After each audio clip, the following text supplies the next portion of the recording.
Salam sejahtera dalam kasih Kristus. Apa kabar Bapak Ibu Saudara sekalian? Kali ini kita akan membahas pertanyaan dalam buku MTPJ Gemim tanggal 11 sampai tanggal 17 Juni tahun 2023. Ada dua pertanyaan yang diajukan di sini, saya akan bacakan bagi kita semua. Yang pertama, apa pemahaman saudara bahwa semua orang Kristen terpanggil memberitakan Injil menurut Lukas pasal 5 ayat 1 sampai ayat yang ke-11. Yang kedua, bagaimana gereja menjawab persoalan dan tantangan pekabaran Injil. Dari dua pertanyaan ini, intinya adalah bicara tentang pekabaran Injil. Kita langsung saja masuk pada pertanyaan nomor 1. Apa pemahaman saudara bahwa semua orang Kristen terpanggil memberitakan Injil menurut Lukas pasal 5 ayat 1 sampai ayat yang ke-11. Saudara, saya mau katakan pertanyaan nomor 1 ini sangat menarik. Mengapa? Sebab di sini kita dimintakan pemahaman kita tentang pekabaran Injil. Dalam tema semua orang Kristen terpanggil memberitakan Injil, ini yang harus kita dalami saat ini. Nah, tema semua orang Kristen terpanggil memberitakan Injil. Pemahaman ini kita gali dari teks Alkitab Lukas pasal 5 ayat 1 sampai 11. Dengan tema ini muncul pertanyaan, apakah semua orang Kristen, orang-orang yang mengikut Yesus Kristus sebagai Tuhan dan Juru Selamatnya, mereka semua terpanggil untuk memberitakan Injil? Apakah orang-orang Kristen, orang-orang yang meyakini betul bahwa Tuhannya, Allahnya adalah Yesus Kristus, mereka semua terpanggil untuk memberitakan Injil? Ataukah memberitakan Injil ini hanya untuk orang-orang tertentu saja? Hanya menjadi tugas penginjil, menjadi tugas pendeta, menjadi tugas gembala, menjadi tugas rohaniwan, menjadi tugas majelis jemaat, dan lain sebagainya. Apakah memberitakan Injil hanya sebatas mereka? Yang kedua, bagaimana konsep memberitakan Injil menurut Lukas pasal 5 ayat 1 sampai ayat yang ke-11? Pertanyaan ini ada dalam pikiran kita ketika kita membahas tema semua orang Kristen terpanggil memberitakan Injil. Nah, untuk mendapatkan pemahaman yang utuh, kita harus melihat teks Lukas pasal 5 ayat 1 sampai ayat yang ke-11. Mari kita arahkan perhatian kita pada teks bacaan kita saat ini. Lukas pasal 5 ayat 1 sampai ayat yang ke-11. Saudara, sebelum kita bicara tentang pekabaran Injil, kita harus paham dulu apa yang dimaksud dengan Injil.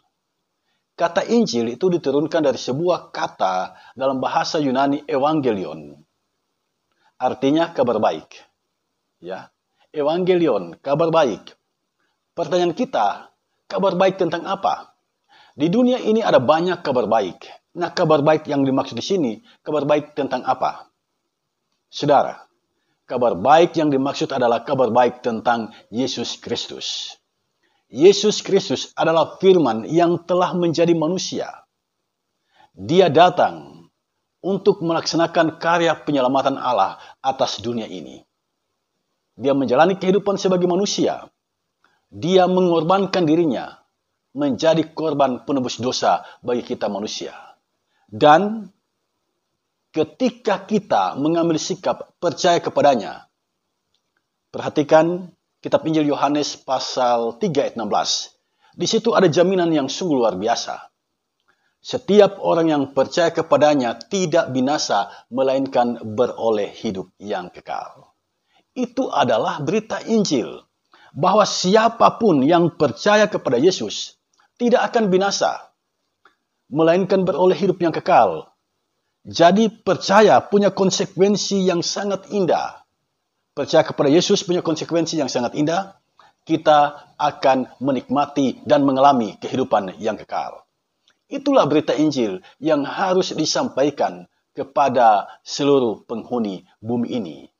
Mereka harus memahami bahwa ada Injil, ada kabar baik tentang Yesus, yang mana setiap orang yang percaya kepadanya beroleh jaminan, tidak binasa, dia pasti akan mewarisi kehidupan yang kekal. Dia pasti akan mewarisi surga. Nah, saudara sekalian, jadi penginjilan adalah sebuah berita atau kabar baik tentang Yesus Kristus. Nah, teks bacaan kita saat ini menceritakan perjumpaan Yesus dengan beberapa orang nelayan di Danau Galilea. Kemudian ia memerintahkan Simon Petrus dan kawan-kawannya bertolak ke tempat yang agak dalam dan melepaskan jala. Petrus sebenarnya keberatan. Dan itu yang kita lihat dalam bacaan kita, Lukas pasal 5, pada ayat yang ke-5. Simon menjawab, "Guru, telah sepanjang malam kami bekerja keras dan kami tidak menangkap apa-apa." Simon Petrus memberikan pertimbangan kepada Yesus bahwa semalaman mereka bekerja untuk menangkap ikan, tetapi mereka tidak menangkap apa-apa. Nah, sekarang Yesus memerintahkan mereka untuk bertolak ke tempat yang agak dalam, melepaskan jala untuk kembali menangkap ikan. Simon Petrus mengajukan pertimbangan ini. "Guru, telah sepanjang malam kami bekerja keras dan kami tidak menangkap apa-apa." Tetapi ini yang menarik, perkataan dari Simon Petrus. "Tetapi karena engkau menyuruhnya, aku menebarkan jala juga." Jadi tindakan menebarkan jala kembali dilakukan oleh Simon Petrus dan teman-temannya karena Yesus yang memerintahkannya. Ketaatan pada Yesus ini kemudian melahirkan mujizat yang sungguh luar biasa. Jala yang mereka tebarkan itu menangkap banyak ikan dan jala itu hampir koyak. Bahkan untuk menarik jala itu, mereka meminta bantuan teman-teman mereka yang berada dari tempat di mana mereka menangkap banyak ikan itu. Ini sesuatu yang luar biasa, dan bagi Petrus dan kawan-kawannya, ini adalah mujizat yang luar biasa. Oleh sebab itu, Petrus datang tersungkur di depan Yesus dan mengucapkan kalimat ini, "Tuhan, pergilah daripadaku, karena aku ini seorang berdosa." Petrus merasa tidak layak berhadapan dengan Yesus. Yesus orang kudus, tetapi dia adalah pribadi yang penuh dengan dosa. Tetapi pribadi yang berdosa ini mengalami sesuatu yang luar biasa. Mereka panen ikan, mendapatkan ikan yang luar biasa. Nah, ketika Petrus tersungkur di depan Yesus dan menyatakan dirinya penuh dengan dosa, disinilah keluar kalimat yang sungguh luar biasa. "Jangan takut, mulai dari sekarang engkau akan menjala manusia." Saya mengajak kita semua untuk berkonsentrasi pada ayat 10 bacaan kita dalam Lukas pasal 5 ayat 1 sampai ayat yang ke-11. "Jangan takut, mulai dari sekarang engkau akan menjala manusia." Yesus mengawali kalimat dengan kata "jangan takut". Mengapa? Karena masalah terbesar manusia adalah ketakutan. Belum melangkah sudah takut. Apalagi jika memikirkan apa yang akan mereka alami, apa yang akan mereka hadapi dalam perjalanan ketika mereka menjalankan tugas yang diamanatkan kepada mereka. Karena itu Yesus mengawalinya dengan kalimat ini, "Jangan takut. Mulai dari sekarang engkau akan menjala manusia." Petrus dan kawan-kawannya mendapatkan mandat dari Yesus untuk menjadi penjala manusia. Sebelumnya mereka penjala ikan, tapi kemudian mereka menjadi penjala manusia. Nah, saudara, Simon Petrus mendapatkan mandat dari Yesus untuk menjala manusia. Jika kita melihat Alkitab berbahasa Yunani, kata menjala manusia dalam ayat yang ke-10 itu diterjemahkan dari bahasa Yunani anthropos esei sogron. Anthropos esei sogron. Arti harfiahnya adalah menangkap manusia. Jadi, Simon Petrus dan teman-temannya ditugaskan oleh Yesus atau mendapatkan misi dari Yesus untuk menangkap manusia. Artinya, membawa manusia pada Yesus, menolong mereka mengalami pertobatan dan mengalami perjumpaan dengan Yesus. Jadi penangkap adalah Petrus dan kawan-kawannya. Kemudian alat menangkap adalah Injil atau kabar baik itu.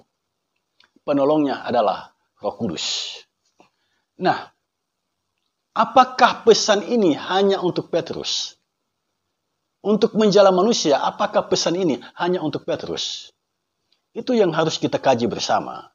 Petrus itu siapa? Seorang nelayan. Nelayan yang sederhana. Kemudian dia dipanggil oleh Yesus menjadi muridnya. Petrus mengikut Yesus. Kemudian sebelum dia mengikut, dia sadar akan dosanya. Dia mengakui di hadapan Tuhan ketika dia mengucapkan, "Pergilah dari hadapanku karena aku ini seorang yang berdosa." Ketika dia sadar akan dosanya, dia sadar akan kelemahan dirinya. Di saat itulah Yesus mengucapkan kalimat ini, "Jangan takut, mulai dari sekarang engkau akan menjala manusia." Atau menangkap manusia. Untuk apa manusia itu dijala? Untuk apa manusia itu ditangkap? Untuk beroleh keselamatan. Mereka diperkenalkan dengan karya keselamatan Yesus, dan kalau mereka percaya, mereka beroleh kepastian, mereka pasti akan diselamatkan. Itulah Injil, itulah kabar baik. Nah, saudara sekalian, pesan ini untuk Petrus. Petrus yang adalah pengikut Yesus. Itu berarti pesan ini bukan cuma untuk Petrus, tetapi juga untuk kita yang adalah pengikut Yesus. Semua orang yang mengikut Yesus mendapatkan mandat, mendapatkan misi dari Yesus, yaitu menjala manusia. Kata menjala manusia, itu adalah bahasa sederhana dari memberitakan Injil. Di dalam kitab Injil Matius pasal 28 ayat 19, "Jadikanlah semua bangsa muridku." Itu kata Yesus. Jadi kalau kita diminta untuk memberitakan Injil, kita diminta untuk menjala manusia, kita diminta untuk menangkap manusia. Itu semua ada dalam bingkai agar orang-orang digiring menjadi murid Yesus atau menjadi orang yang beriman sungguh-sungguh kepada Yesus. Mengapa? Karena dengan beriman, dengan percaya sungguh-sungguh kepada Yesus, kita tidak binasa, melainkan beroleh hidup yang kekal. Jadi untuk memberitakan Injil itu bukan hanya menjadi tanggung jawab orang-orang tertentu, tapi semua orang percaya punya tanggung jawab untuk memberitakan Injil. Nah, memberitakan Injil itu dinamis. Kalau di zaman dulu masih banyak orang yang tidak kenal dengan Injil, tetapi di zaman sekarang orang dengan mudah bisa mengakses, membaca Alkitab, meneliti tentang isi kitab suci. Mereka bisa belajar langsung dengan kemajuan teknologi informatika dewasa ini. Jadi siapa Yesus, mereka bisa mengakses dari handphone mereka. Mereka mengakses dari internet. Siapa Yesus sebenarnya? Mereka bisa belajar dari sana. Nah, itu berarti tugas dan tanggung jawab kita sebagai orang Kristen lebih dipermudah dengan kemajuan teknologi informatika. Tetapi kita harus ingat bahwa memberitakan Injil itu dinamis. Dengan adanya kemajuan teknologi informatika, maka tanggung jawab memberitakan Injil itu tidak lagi verbalistik, tidak lagi mempengaruhi orang dengan kata-kata supaya mereka beriman. Tidak lagi seperti itu. Tetapi kita menjadikan kehidupan kita sebagai teladan bagi orang lain. Kita menjadikan kehidupan kita sebagai pribadi yang hidup dalam kasih, sehingga orang tertarik dengan cara hidup kita. Lalu mereka, melalui cara hidup kita, mereka tertantang untuk mencari tahu mengapa kehidupan kita seperti itu. Dengan demikian, kehidupan kita telah mempengaruhi lingkungan kita. Dan itulah sesungguhnya cara memberitakan Injil yang paling sederhana. Melalui kehidupan kita, kita bersaksi bahwa Yesus itu adalah kasih, dan itu dinampakkan melalui kehidupan kita. Nah, saudara sekalian, itulah jawaban atas pertanyaan nomor 1. Pemahaman saya bahwa semua orang Kristen terpanggil memberitakan Injil. saya dan saudara punya tanggung jawab untuk memberitakan Injil, baik secara verbalistik maupun dengan menjadikan kehidupan kita teladan bagi orang lain. Pertanyaan nomor 2. Bagaimana gereja menjawab persoalan dan tantangan pekebaran Injil? Ini pertanyaan yang menarik sekali, saudara sekalian. Bagaimana gereja menjawab persoalan dan tantangan pekebaran Injil? Itu berarti kita harus tahu dulu apa yang menjadi persoalan dan tantangan dalam pekebaran Injil. Setelah kita tahu, baru kita memikirkan bagaimana gereja menjawab persoalan dan tantangan pekebaran Injil. Nah, sekarang mari kita lihat apa sesungguhnya yang menjadi persoalan gereja dalam pekebaran Injil. Saya mencatat beberapa hal. Yang pertama, konflik internal gereja. Internal gereja berkonflik. Itu persoalan dalam hal mewartakan Injil. Nah, lalu bagaimana sikap gereja? Gereja harus mendamaikan orang-orang yang berkonflik ini, agar ketika kita memberitakan Injil, tidak ada lagi batu sandungan. Yang kedua, relasi buruk antar sesama orang Kristen, sama-sama percaya Yesus adalah Tuhan dan Juru Selamat, tetapi relasi mereka begitu buruk.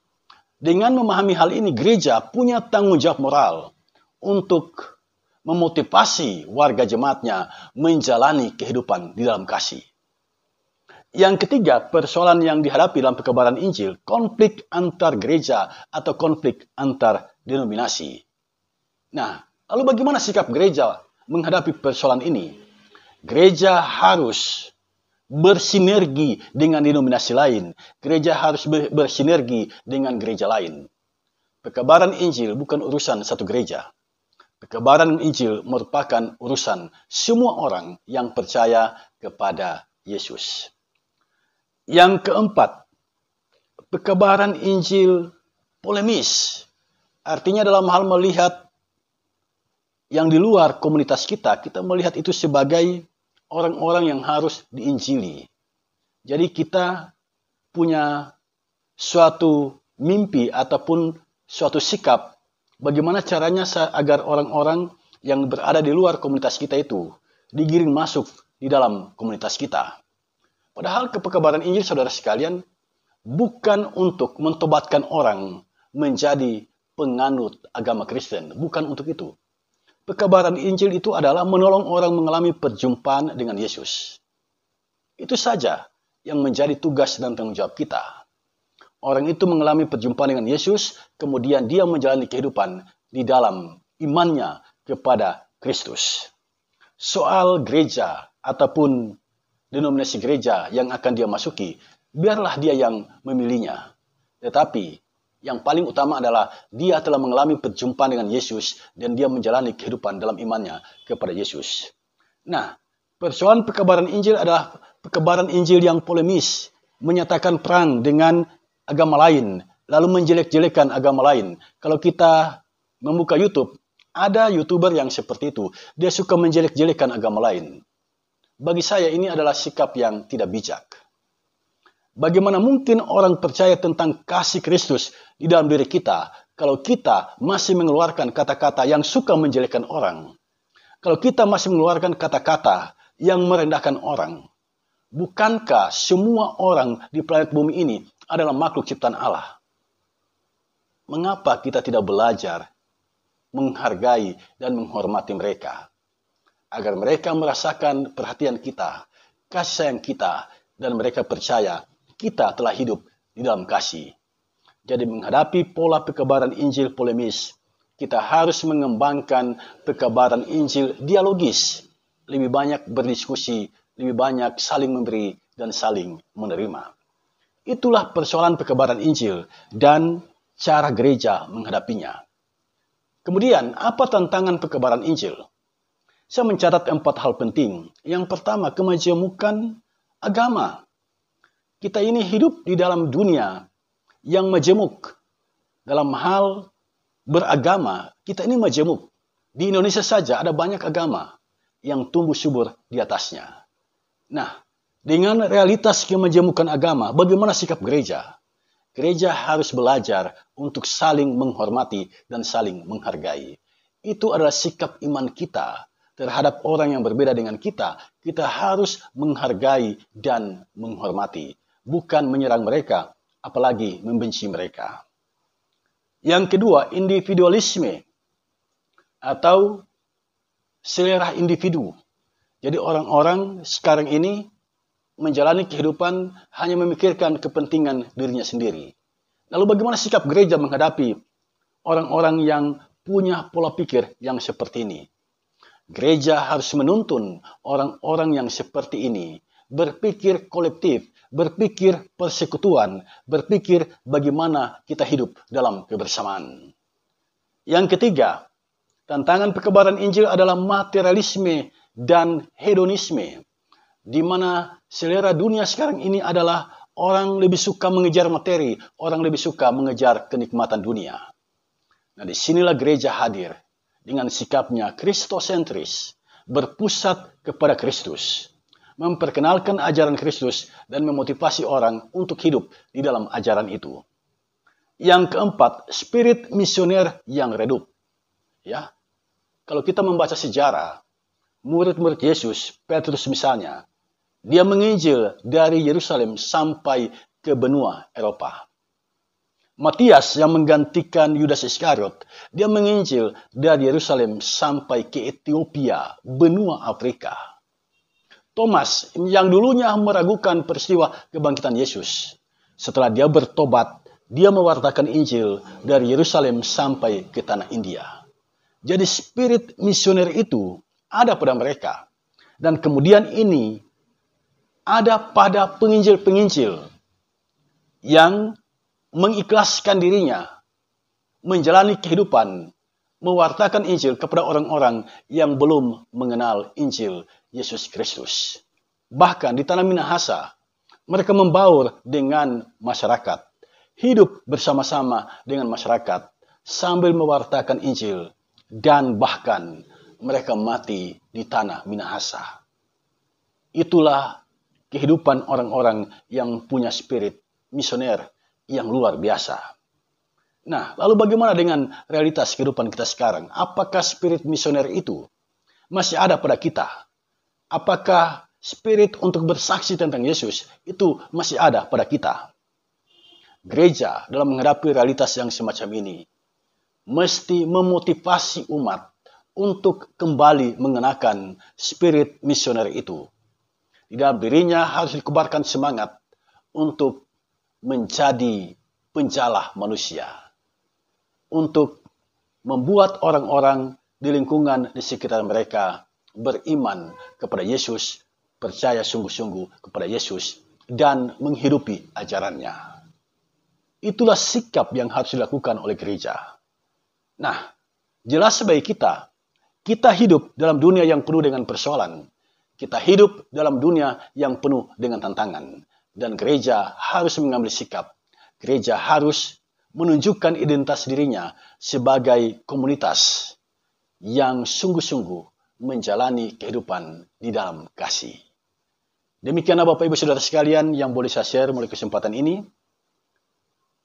Persoalan dan tantangan pekebaran Injil adalah sebuah realitas.